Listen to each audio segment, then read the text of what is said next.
دا نور څه نه چې دی ولا دغه حل راپاره کړو. زه په دوو خلکو خفه یم چې یو په سعودي خلکو خفه یم، هسې پاتې شو، او یو د باجوړ په ذخیره باندې خفه یم.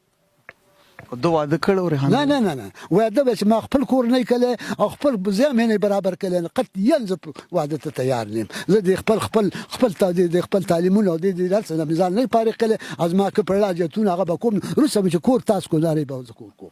دا و د ریحانزیب پلار کم چې انټرویو ورکړی دی، په هغې کې دا ویل چې په ریحانزیب باندې یوازې د پاکستان باجوړ پښتانه نه بلکې د سعودي کم پښتانه چې دي هغه پې وایي هم یتیمانان شو.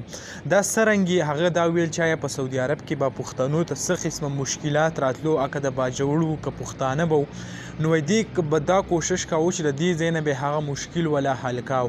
یعنی پی ټی آی کوم حکومت مثال هغې ورکړو چې پی ټی آی کوم حکومت چې په هغې کې هم ډېر زیات کوشش او منډه والي د پښتنو سره.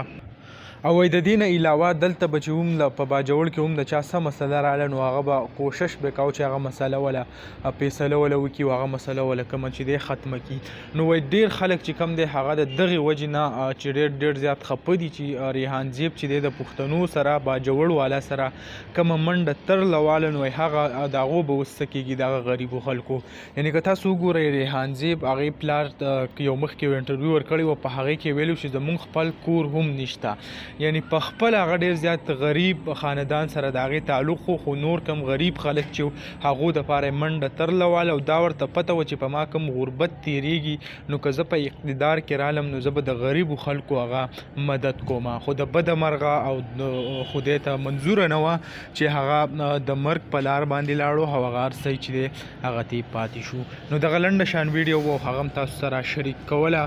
امید لرم ویډیو به هم خوښه شوي. که ویډیو هم خوښه شوي ویډیو لایک کړئ او که زمونږ په چینل نه وي چینل سبسکرایب کړئ د داسې نورو ویډیوګانو دپاره.